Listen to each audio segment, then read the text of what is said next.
मोर प्रिय देशवासीगण नमस्कार। मन की बात रे पुणी थरे आम मानू एकाठी हेबार सुजोग मिली। आजिर अध्याय मते भावप्रवण करुछि। मते अनेक पुराणा स्मृति गर्भ को नहीं जाउछि। कारण यह जे मन की बात रो आमर एही यात्रा 10 वर्ष पूरण करिछि। 10 वर्ष पूर्वे मन की बात रो शुभारंभ अक्टोबर 3 तारिख विजया दशमी दिन होइथिला एवं यह मध्य एक पवित्र संयोग जे ए वर्ष अक्टोबर 3 तारिख दिन मन की बात को 10 वर्ष पूर्ण होउथिबा बेले नवरात्रर प्रथम दिन होइथिबो। मन की बात रो ई सुदीर्घ यात्रार एभली अनेक पर्याय रहिछि जहाकु मु केबे हेले भूली परिबे नाही। मन की बात रो कोटि कोटि श्रोता आमर एही यात्रार एभली साथी जो मानंकठारु मते निरंतर सहयोग मिलिछि। देशर कोण अनुकोणरू सेमाने तथ्य उपलब्ध कराइछन्ति। मन की बात रो श्रोता माने ही होउछन्ति एही कार्यक्रमर प्रकृत सूत्रधर। साधारणतः एमिति गोटिए धारणा सृष्टि होइछि जे किछि मसलायुक्त चटपटी कथा किंबा किछि नकारात्मक कथा नथिबा जाय ताहाकु गुरुत्व दिया जाय नथाय। किंतु मन की बात यह प्रमाणित करिछि जे देशर लोके सकारात्मक तथ्य जानिबा पई केते अधिक उत्सुक। सकारात्मक कथा, प्रेरणादायी उदाहरण, प्रोत्साहित करुथबा कथा लोकंकु बेस भल लागिथाय। जेमिति कि गोटिए पक्षी जाହାର ना चक्कोर, ता विषय कहा जाए जे से केवल वर्षा जल पान करिथाय। मन की बात रे आमे देखिलु जे लोके मध्य चक्कोर पक्षी भली देशर उपलब्धि कथा, लोकंक सामूहिक उपलब्धि कथा केते गर्वर सहित शुणुछन्ते। मन की बात रो 10 वर्षर यात्रा एभली एक माळ गुंथि देइछि जोंथिरे प्रत्येक अध्याय सह नुआ कहानी, नुआ कीर्तिमान, नूतन व्यक्तित्व जोड़ी होई चलिछन्ते। आम समाज रे सामूहिकतार भावना सह जहा किछि कार्य होउछि ताहाकु मन की बात जरिया रे सम्मान प्राप्त होइछि। मन की बात पई आसीथिबा चिठी गुडिक पढ़िबा समय रे मो मन भी गर्वरे भरी जाए। आम देश रे अनेक प्रतिभाशाली व्यक्ति अछन्ति जो मानक मनरे देश और समाज सेवा करिवार उत्साह भरी रहिछि। सेमाने निस्वार्थ भावरे जनसाधारण को सेवा करिवारे निजर संपूर्ण जीवन समर्पी दउछन्ति। सेमानक विषय जानी मो मध्यरे शक्तिर भरपूर संचार होई जाउछि। मन की बात रो एई संपूर्ण प्रक्रिया मो पई मंदिर को जाई देवदर्शन करिबा सदृश्य। मन की बात रो प्रत्येक कथा को, प्रत्येक घटना को, प्रत्येक चिठी को जेतेबेले मो मने पकाउछि सेतेबेले मते लागुछि जे जनता जनार्दन जो माने मो पई ईश्वर सदृश्य मु सेमानक दर्शन करुछि। बंधुगण, मु आज दूरदर्शन, प्रसार भारती एवं आकाशवाणी सह जड़ित समस्त व्यक्ति को मध्य प्रशंसा करुछि। सेमानक अक्लांत परिश्रम द्वारा मन की बात एही गुरुत्वपूर्ण स्थान हासिल करि परिछि। मु विभिन्न टीवी चैनल, आंचलिक टीवी चैनल मानक प्रति मध्य कृतज्ञता प्रकाश करुछि जो माने यार नियमित भावे प्रसारण करिसन्ति। मन की बात माध्यम रे आमे जो प्रसंग गुडी को उत्थापित कलु सेगुडी को नै अनेक मीडिया हाउस अभियान चलाइले। मु छापा गणमाध्यम को मध्य धन्यवाद अर्पण करुछि जे याकू घर को घर पहुंचाइले। मु सही यूट्यूबर मानक मध्य धन्यवाद दउछि जो माने मन की बात को नै अनेक कार्यक्रम करिसन्ति। एही कार्यक्रम को देशर 22टी भाषा समेत 12टी विदेशी भाषा रे मध्य सुना जाई परिबो। कोनोसी श्रोता मन की बात को निज आंचलिक भाषा रे सुनिथिबा कथा कहिले मते आहुरी खुशी लागुछि। आपण मानक मध्यरु अनेक लोक एकथा जानिथिबे जे मन की बात कार्यक्रम उपरे आधारित गोटे क्विज प्रतियोगिता मध्य चलिछि जोंथिरे जेकोनोसी व्यक्ति अंशग्रहण करि परिबे। mygov.in को जाई ଆପଣ ଏହି ପ୍ରତିଯୋଗିତାରେ ଅଂଶଗ୍ରହଣ କରିପାରିବେ ଏବଂ ପୁରସ୍କାର ମଧ୍ୟ ଜିତିପାରିବେ। ପବିତ୍ର ମନ ଓ ସମ୍ପୂର୍ଣ୍ଣ ସମର୍ପଣ ଭାବନା ସହିତ ମୁଁ ଏହିଭଳି ଭାବରେ ଭାରତର ଲୋକଙ୍କ ମହାନତାର ପ୍ରଶଂସା କରିବା ପାଇଁ ଆଜି ଏହି ଗୁରୁତ୍ୱପୂର୍ଣ୍ଣ ଅବସରରେ ପୁଣି ଥରେ ଆପଣ ସମସ୍ତଙ୍କଠାରୁ ଆଶୀର୍ବାଦ କାମନା କରୁଛି। ଦେଶର ସାମୂହିକ ଶକ୍ତିକୁ ଆମେ ସମସ୍ତେ ଏହିଭଳି ଭାବରେ ସେଲିବ୍ରେଟ୍ କରିଚାଲିବା। ଏହା ହିଁ ଈଶ୍ୱରଙ୍କ ନିକଟରେ, ଜନତା ଜନାର୍ଦ୍ଦନଙ୍କ ନିକଟରେ ମୋର ପ୍ରାର୍ଥନା। ମୋର ପ୍ରିୟ ଦେଶବାସୀଗଣ, ବିଗତ କିଛି ସପ୍ତାହ ଧରି ଦେଶର ବିଭିନ୍ନ ଅଞ୍ଚଳରେ ପ୍ରବଳ ବର୍ଷା ହେଉଛି। ବର୍ଷା ଋତୁ ଆମକୁ ମନେ ପକାଇ ଦେଉଛି ଯେ ଜଳ ସଂରକ୍ଷଣ କେତେ ଜରୁରୀ। ବର୍ଷା ଦିନେ ସଞ୍ଚୟ କରିଥିବା ପାଣି ଜଳ ସଙ୍କଟ ସମୟରେ ବହୁତ ସାହାଯ୍ୟକାରୀ ହୋଇଥାଏ। ଏହା ହିଁ ହେଉଛି କ୍ୟାଚ୍ ଦ ରେନ୍ ଭଳି ଅଭିଯାନ ପଛର ଭାବନା।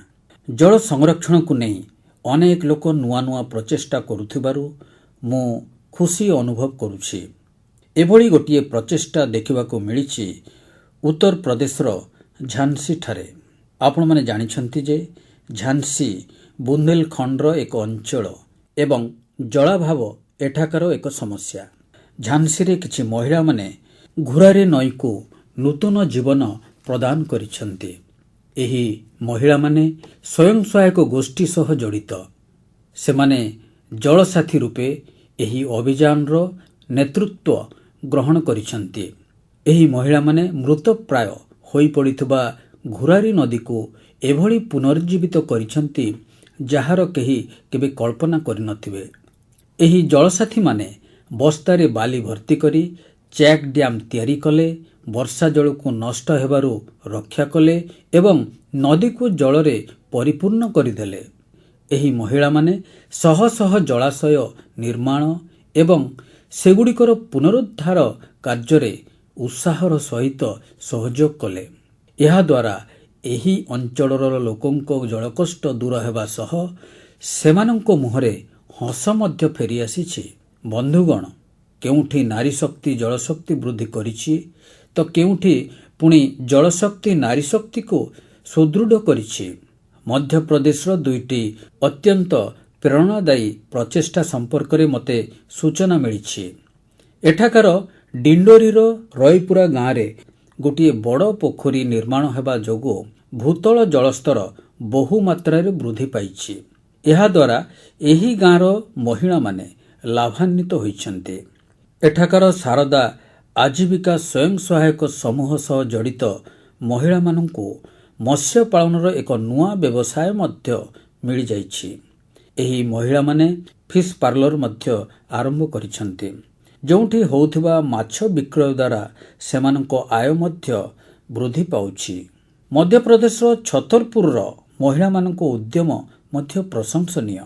ଏଠାକାର ଖୋପ ନାମକ ଗାଁର ଗୋଟିଏ ବଡ଼ ପୋଖରୀ ଯେତେବେଳେ ଶୁଖିବାକୁ ବସିଲା, ସେତେବେଳେ ଏହି ମହିଳାମାନେ ଏହାକୁ ପୁନର୍ଜୀବିତ କରିବା ପାଇଁ ଅଣ୍ଟା ଭିଡ଼ିଲେ। ହରିବଗିଆ ସ୍ୱୟଂ ସହାୟତା ସମୂହର ଏହି ମହିଳାମାନେ ଏହି ପୋଖରୀରୁ ବହୁ ପରିମାଣରେ ପଙ୍କ ବାହାର କଲେ। ପୋଖରୀରୁ ଉଦ୍ଧାର କରାଯାଇଥିବା ପଙ୍କକୁ ଅନୁର୍ବର ଜମିରେ ପକାଇ ଫଳ ବଗିଚା ସୃଷ୍ଟି କଲେ। ଏହି ମହିଳାମାନଙ୍କ ପରିଶ୍ରମ ଯୋଗୁଁ କେବଳ ଯେ ପୋଖରୀ ଜଳପୂର୍ଣ୍ଣ ହେଲା ତାହା ନୁହେଁ, ବରଂ ଫସଲ ଉତ୍ପାଦନ ମଧ୍ୟ ଯଥେଷ୍ଟ ଅଧିକ ହେଲା। ଦେଶର କୋଣ ଅନୁକୋଣରେ ଜଳ ସଂରକ୍ଷଣ ପାଇଁ ଚାଲିଥିବା ଏଭଳି ପ୍ରଚେଷ୍ଟା ଜଳ ସଙ୍କଟକୁ ଦୂର କରିବାରେ ନିଶ୍ଚୟ ସହାୟକ ହେବ। ଆପଣମାନେ ମଧ୍ୟ ଆପଣଙ୍କ ଆଖପାଖରେ ହେଉଥିବା ଏଭଳି କାର୍ଯ୍ୟରେ ସାମିଲ ହେବେ ବୋଲି ମୋର ବିଶ୍ୱାସ।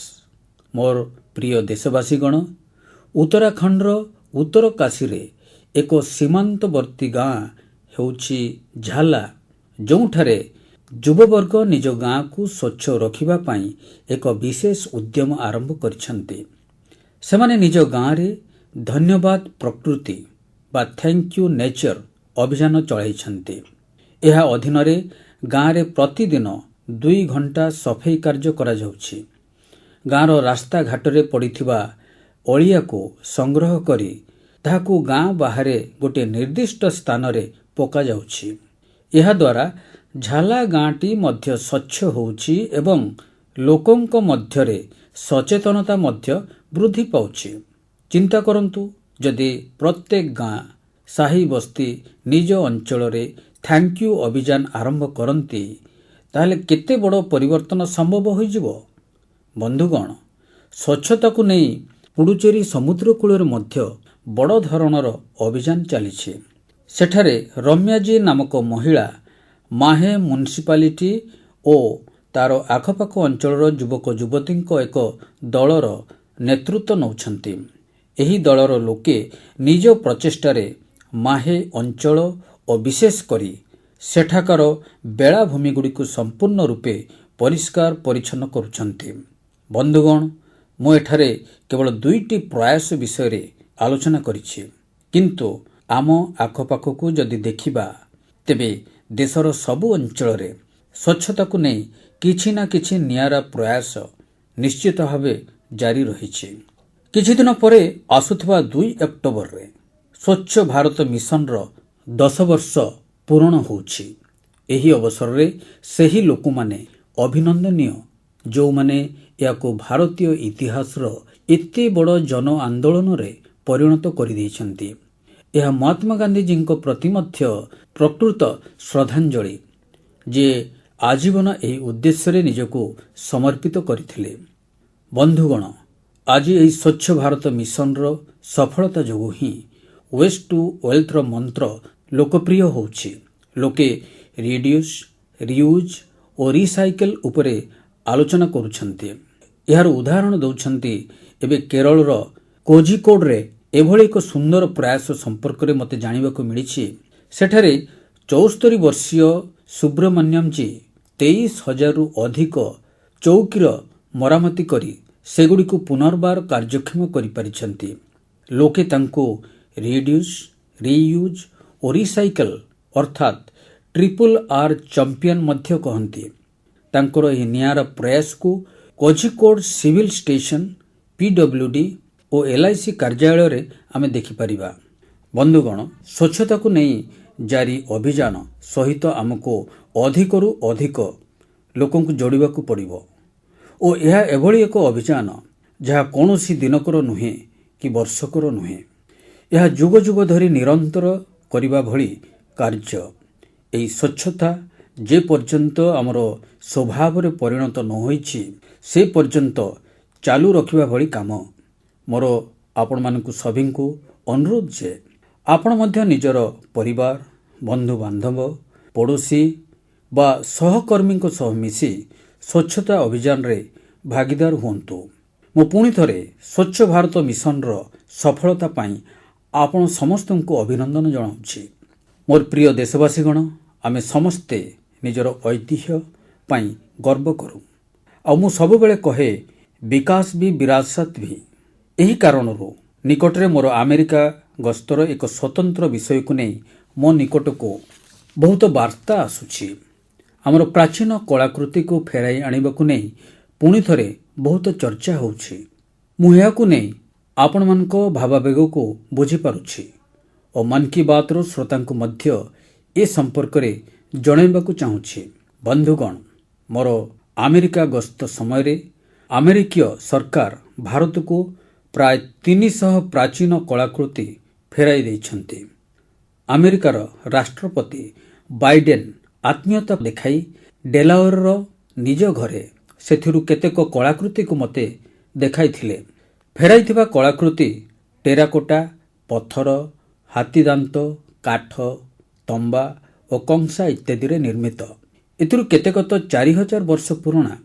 4000 ବର୍ଷ ପୁରୁଣା କଳାକୃତିଠୁ ଆରମ୍ଭ କରି ଊନବିଂଶ ଶତାବ୍ଦୀ ପର୍ଯ୍ୟନ୍ତ ରହିଥିବା କଳାକୃତିଗୁଡ଼ିକୁ ଆମେରିକା ଫେରାଇଛି। ଏଥିରେ ଫୁଲଦାନୀ, ଦେବଦେବୀଙ୍କ ଟେରାକୋଟା ପଟ୍ଟିକା, ଜୈନ ତୀର୍ଥଙ୍କର ମାନଙ୍କ ପ୍ରତିମା, ଭଗବାନ ବୁଦ୍ଧ ଓ ଭଗବାନ ଶ୍ରୀକୃଷ୍ଣଙ୍କ ମୂର୍ତ୍ତି ଅନ୍ତର୍ଭୁକ୍ତ। ଫେରାଯାଇଥିବା ଜିନିଷ ମଧ୍ୟରେ ପଶୁଙ୍କର କେତେକ ଆକୃତି ମଧ୍ୟ ରହିଛି। ପୁରୁଷ ଓ ମହିଳାଙ୍କ ଆକୃତି ବିଶିଷ୍ଟ ଜାମ୍ମୁ କାଶ୍ମୀରର ଟେରାକୋଟା ଟାଇଲ୍ସ ତ ବହୁତ ଆକର୍ଷଣୀୟ। ଏହା ମଧ୍ୟରେ କଂସା ନିର୍ମିତ ଭଗବାନ ଶ୍ରୀ ଗଣେଶଙ୍କ ପ୍ରତିମା ମଧ୍ୟ ରହିଛି। ଯାହା ଦକ୍ଷିଣ ଭାରତର।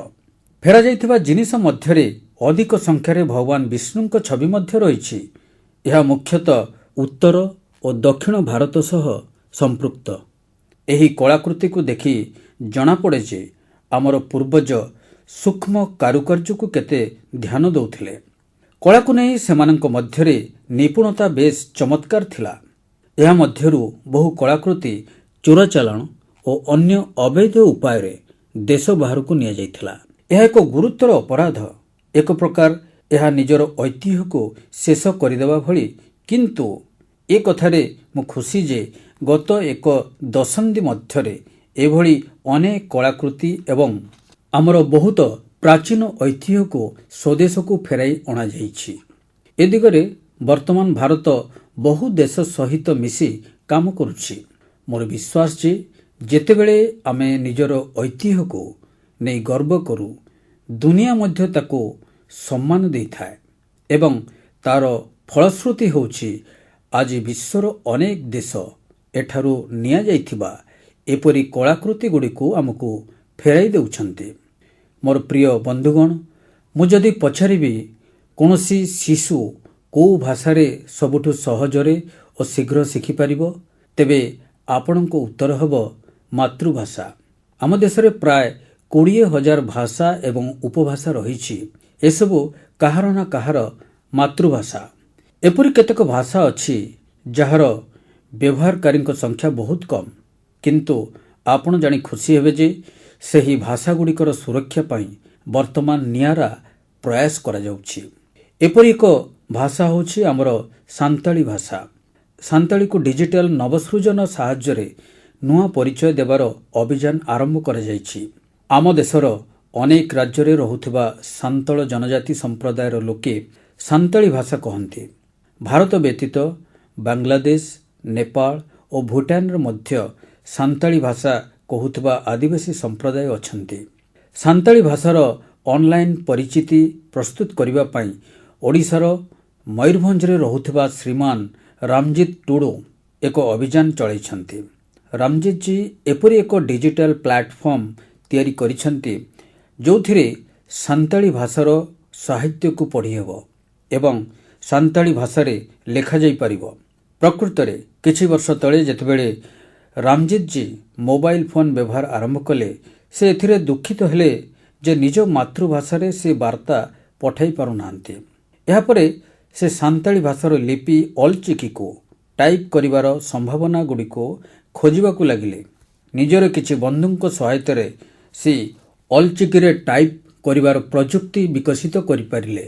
ଆଜି ତାଙ୍କ ପ୍ରଚେଷ୍ଟାରେ ସାନ୍ତାଳୀ ଭାଷାରେ ରଚିତ ଲେଖା ଲକ୍ଷ ଲକ୍ଷ ଲୋକଙ୍କ ନିକଟରେ ପହଞ୍ଚି ପାରୁଛି। ବନ୍ଧୁଗଣ, ଯେତେବେଳେ ଆମର ଦୃଢ଼ ସଂକଳ୍ପ ସହିତ ସାମୂହିକ ଭାଗିଦାରିତାର ମିଳନ ଘଟିଥାଏ, ସେତେବେଳେ ସମଗ୍ର ସମାଜ ପାଇଁ ଅଦ୍ଭୁତ ପରିଣାମ ସାମ୍ନାକୁ ଆସେ। ଏହାର ସଦ୍ୟତମ ଉଦାହରଣ ହେଉଛି ମା ପାଇଁ ଗଛଟିଏ ଅଭିଯାନ। ଏହା ଏକ ଅଭୂତପୂର୍ବ ଅଭିଯାନ ଯେଉଁଥିରେ ଜନଭାଗିଦାରିତାର ଉଦାହରଣ ବାସ୍ତବିକ ପ୍ରେରଣାଦାୟକ। ପରିବେଶ ସୁରକ୍ଷାକୁ ନେଇ ଆରମ୍ଭ କରାଯାଇଥିବା ଏହି ଅଭିଯାନରେ ଦେଶର କୋଣ ଅନୁକୋଣରେ ଲୋକେ ଚମତ୍କାରିତା ଦେଖାଇଛନ୍ତି। ଉତ୍ତରପ୍ରଦେଶ, ଗୁଜରାଟ, ମଧ୍ୟପ୍ରଦେଶ, ରାଜସ୍ଥାନ ଓ ତେଲେଙ୍ଗାନା ଲକ୍ଷଠାରୁ ବହୁ ଅଧିକ ଚାରା ରୋପଣ କରି ନୂଆ ରେକର୍ଡ ପ୍ରତିଷ୍ଠା କରିଛନ୍ତି। ଏହି ଅଭିଯାନରେ ଉତ୍ତରପ୍ରଦେଶରେ 26 କୋଟିରୁ ଅଧିକ ଚାରା ଲଗାଯାଇଛି। ଗୁଜରାଟର ଲୋକେ ମଧ୍ୟ 15 କୋଟିରୁ ଅଧିକ ଚାରା ରୋପଣ କରିଛନ୍ତି। ରାଜସ୍ଥାନରେ କେବଳ ଅଗଷ୍ଟ ମାସରେ ହିଁ 6 କୋଟିରୁ ଅଧିକ ଚାରା ଲଗାଯାଇଛି। ଦେଶର ହଜାର ହଜାର ବିଦ୍ୟାଳୟ ମଧ୍ୟ ଏହି ଅଭିଯାନରେ ଉତ୍ସାହର ସହ ଅଂଶଗ୍ରହଣ କରୁଛନ୍ତି। ବନ୍ଧୁଗଣ, ଆମ ଦେଶରେ ବୃକ୍ଷରୋପଣ ଅଭିଯାନ ସହ ସମ୍ବନ୍ଧିତ ଅନେକ ଉଦାହରଣ ମନକୁ ଆସୁଛି। ଏହିଭଳି ଏକ ଉଦାହରଣ ହେଉଛି ତେଲେଙ୍ଗାନାର KN ରାଜଶେଖରଜୀଙ୍କ କଥା। ଗଛ ଲଗାଇବା ପାଇଁ ତାଙ୍କର ପ୍ରତିବଦ୍ଧତା ଆମ ସମସ୍ତଙ୍କୁ ଚକିତ କରିଛି। ପ୍ରାୟ 4 ବର୍ଷ ତଳେ ସେ ଗଛ ଲଗାଇବାର କାର୍ଯ୍ୟ ଆରମ୍ଭ କଲେ। ସେ ସ୍ଥିର କଲେ ଯେ ପ୍ରତିଦିନ ଗୋଟିଏ ଗଛ ନିଶ୍ଚୟ ଲଗାଇବେ। ସେ ଏହି କାର୍ଯ୍ୟକୁ ଏକ କଠୋର ବ୍ରତ ଭଳି ପାଳନ କଲେ।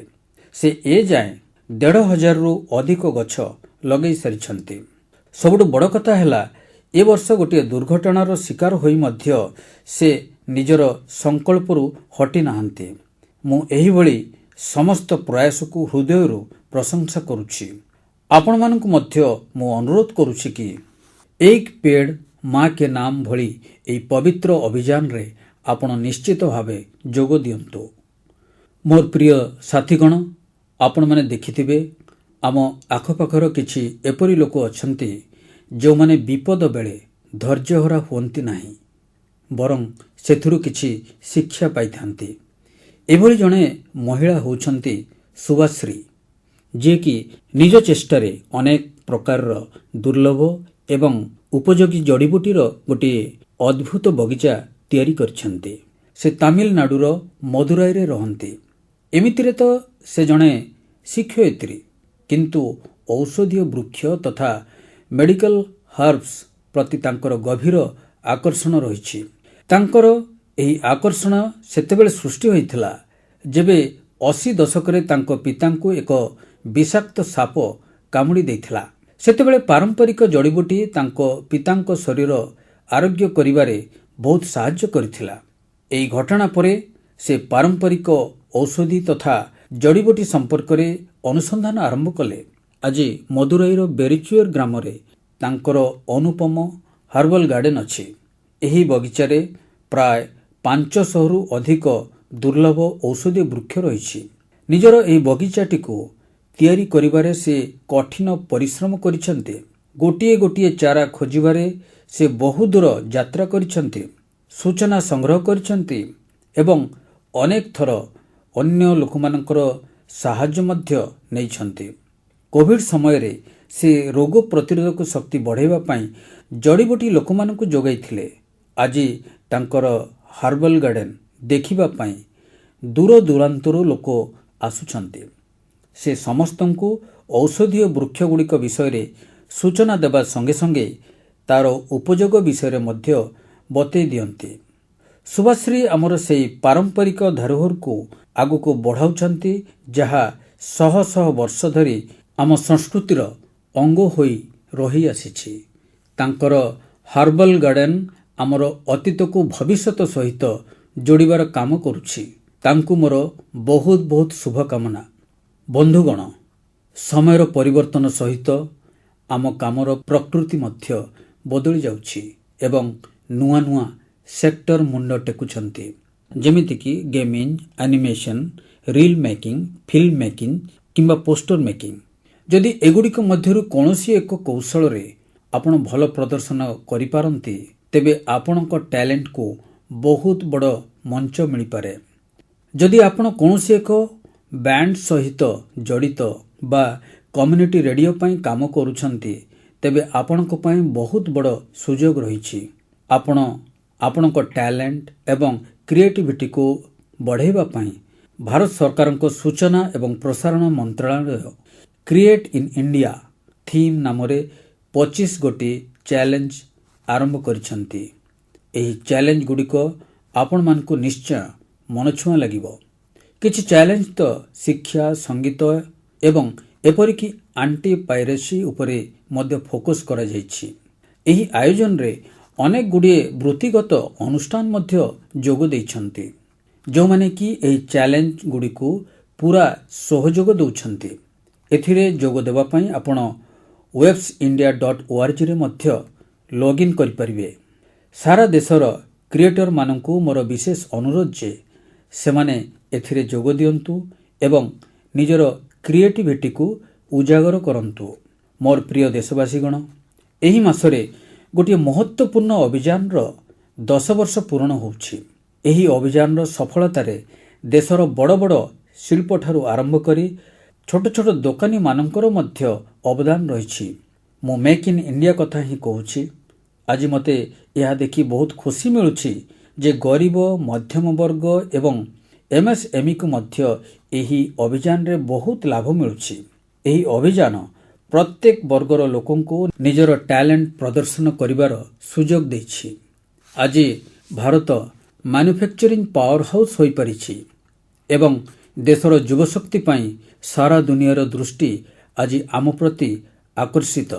ଅଟୋମୋବାଇଲ୍ସ ହେଉ, ଟେକ୍ସଟାଇଲ୍ସ ହେଉ, ଏଭିଏସନ୍ ହେଉ, ଇଲେକ୍ଟ୍ରୋନିକ୍ସ ହେଉ ଅଥବା ଡିଫେନ୍ସ ହେଉ, ପ୍ରତି ସେକ୍ଟରରେ ଦେଶର ରପ୍ତାନି ଲଗାତାର ବଢ଼ି ଚାଲିଛି। ଦେଶରେ ବିଦେଶୀ ପୁଞ୍ଜିନିବେଶର ବୃଦ୍ଧି ମଧ୍ୟ ଆମ ମେକ୍ ଇନ୍ ଇଣ୍ଡିଆର ସଫଳତାର କଥା କହୁଛି। ଆଜି ଆମ୍ଭେ ମୁଖ୍ୟତଃ ଦୁଇଟି ବିଷୟରେ ଫୋକସ୍ କରୁଛୁ। ପ୍ରଥମଟି ହେଲା ଗୁଣବତ୍ତା, ଅର୍ଥାତ୍ ଆମ ଦେଶରେ ତିଆରି ସମସ୍ତ ଜିନିଷ ବିଶ୍ୱସ୍ତରୀୟ ହେଉ। ଦ୍ୱିତୀୟଟି ହେଲା ଭୋକାଲ୍ ଫର୍ ଲୋକାଲ୍, ଅର୍ଥାତ୍ ସ୍ଥାନୀୟ ଜିନିଷକୁ ଅଧିକରୁ ଅଧିକ ମହତ୍ତ୍ୱ ଦିଆଯାଉ। ମନ୍ କି ବାତ୍ରେ ଆମେ ହ୍ୟାଶ୍ଟ୍ୟାଗ୍ ମାଇ ପ୍ରଡକ୍ଟ ମାଇ ପ୍ରାଇଡ୍ ବିଷୟରେ ମଧ୍ୟ ଚର୍ଚ୍ଚା କରିଛନ୍ତି। ସ୍ଥାନୀୟ ଉତ୍ପାଦକୁ ଗୁରୁତ୍ୱ ଦେଲେ ଦେଶର ଲୋକମାନଙ୍କର କେମିତି ଲାଭ ହୁଏ, ଏହାକୁ ଗୋଟିଏ ଉଦାହରଣ ଦ୍ୱାରା ବୁଝାଯାଇପାରେ। ମହାରାଷ୍ଟ୍ରର ଭଣ୍ଡାରା ଜିଲ୍ଲାରେ ଟେକ୍ସଟାଇଲ୍ର ଗୋଟିଏ ପୁରୁଣା ପରମ୍ପରା ହେଉଛି ଭଣ୍ଡାରା ଟସର ସିଲ୍କ ହ୍ୟାଣ୍ଡଲୁମ୍। ଟସର ସିଲ୍କ ନିଜର ଡିଜାଇନ୍, ରଙ୍ଗ ଏବଂ ମଜବୁତି ପାଇଁ ଜଣାଶୁଣା। ଭଣ୍ଡାରାର କେତେକ ଅଞ୍ଚଳରେ ପ୍ରାୟ 50ରୁ ଅଧିକ ସେଲ୍ଫ ହେଲ୍ପ ଗ୍ରୁପ୍ ଏହାକୁ ସଂରକ୍ଷିତ କରିବା କାମରେ ଲାଗିଛନ୍ତି। ଏତେ ସଂଖ୍ୟକ ମହିଳାମାନଙ୍କର ବହୁତ ବଡ଼ ଯୋଗଦାନ ପାଇଁ ଏହି ସିଲ୍କ ଶୀଘ୍ର ଲୋକପ୍ରିୟ ହେଉଛି ଏବଂ ସ୍ଥାନୀୟ ଜନସାଧାରଣଙ୍କୁ ସଶକ୍ତ କରୁଛି। ଏହା ହିଁ ତ ମେକ୍ ଇନ୍ ଇଣ୍ଡିଆର ଆତ୍ମା। ସାଥୀଗଣ, ପର୍ବପର୍ବାଣୀର ଏହି ଋତୁରେ ଆପଣମାନେ ପୁଣି ଆପଣଙ୍କର ପୁରୁଣା ସଂକଳ୍ପ ମଧ୍ୟ ପୁନରାବୃତ୍ତି କରନ୍ତୁ। କିଛି ବି କିଣିବେ ତ ତାହା ମେଡ୍ ଇନ୍ ଇଣ୍ଡିଆ ହୋଇଥିବା ଦରକାର। କିଛି ବି ଉପହାର ଦିଅନ୍ତୁ ତାହା ମଧ୍ୟ ମେଡ୍ ଇନ୍ ଇଣ୍ଡିଆ ହୋଇଥିବା ଦରକାର। ଖାଲି ମାଟିର ଦୀପ କିଣିବାଟା ହିଁ ଭୋକାଲ୍ ଫର୍ ଲୋକାଲ୍ ନୁହେଁ। ଆପଣଙ୍କ ଅଞ୍ଚଳରେ ତିଆରି ହେଉଥିବା ସ୍ଥାନୀୟ ଉତ୍ପାଦକୁ ମଧ୍ୟ ଅଧିକରୁ ଅଧିକ ପ୍ରୋତ୍ସାହିତ କରିବା ଦରକାର। ଯେକୌଣସି ଉତ୍ପାଦ ଯାହାକୁ ତିଆରି କରିବାରେ ଭାରତର କୌଣସି କାରିଗରର ଝାଳ ବୋହିଛି, ଯାହା ଭାରତ ଭୂମିରେ ତିଆରି ହୋଇଛି, ସେ ହେଉଛି ଆମର ଗର୍ବ। ଆମକୁ ଏହି ଗୌରବ ସଦାସର୍ବଦା ବଜାୟ ରଖିବାକୁ ହେବ। ସାଥୀଗଣ, ମନ୍ କି ବାତ୍ର ଏହି ଅଧ୍ୟାୟରେ ଆପଣମାନଙ୍କ ସହ କଥା ହୋଇ ମୋତେ ବହୁତ ଭଲ ଲାଗିଲା। ଏହି କାର୍ଯ୍ୟକ୍ରମ ସମ୍ପର୍କରେ ଆପଣଙ୍କର ମତାମତ ଏବଂ ପରାମର୍ଶ ମୋତେ ନିଶ୍ଚୟ ପଠାଇବେ। ମୋତେ ଆପଣଙ୍କ ପତ୍ର ଏବଂ ସନ୍ଦେଶର ପ୍ରତୀକ୍ଷା ରହିଲା। ମାତ୍ର ଆଉ କିଛି ଦିନ ପରେ ଉତ୍ସବର ଋତୁ ଆରମ୍ଭ ହେବାକୁ ଯାଉଛି। ନବରାତ୍ରଠାରୁ ଏହା ଆରମ୍ଭ ହେବ। ସେଇଠୁ ଆସନ୍ତା 2 ମାସ ପର୍ଯ୍ୟନ୍ତ ପୂଜାପାଠ, ବ୍ରତ ଉତ୍ସବ, ଆନନ୍ଦ ଉଲ୍ଲାସର ବାତାବରଣ ଚାରିଆଡ଼େ ଲାଗି ରହିବ। ଆସନ୍ତା ପର୍ବଗୁଡ଼ିକ ପାଇଁ ମୁଁ ଆପଣମାନଙ୍କୁ ବହୁତ ବହୁତ ଅଭିନନ୍ଦନ ଜଣାଉଛି। ଆପଣମାନେ ସମସ୍ତେ ନିଜର ପରିବାର ଏବଂ ପ୍ରିୟଜନଙ୍କ ସହିତ ଉତ୍ସବର ଖୁବ୍ ଆନନ୍ଦ ନିଅନ୍ତୁ ତଥା ଅନ୍ୟମାନଙ୍କୁ ମଧ୍ୟ ଆପଣଙ୍କ ଆନନ୍ଦରେ ସହଭାଗୀ କରାନ୍ତୁ। ଆସନ୍ତା ମାସର ମନ୍ କି ବାତ୍ରେ ଅନ୍ୟ କିଛି ନୂଆ ବିଷୟକୁ ନେଇ ଆପଣମାନଙ୍କ ସହ କଥା ହେବି। ଆପଣ ସମସ୍ତଙ୍କୁ ବହୁତ ବହୁତ ଧନ୍ୟବାଦ।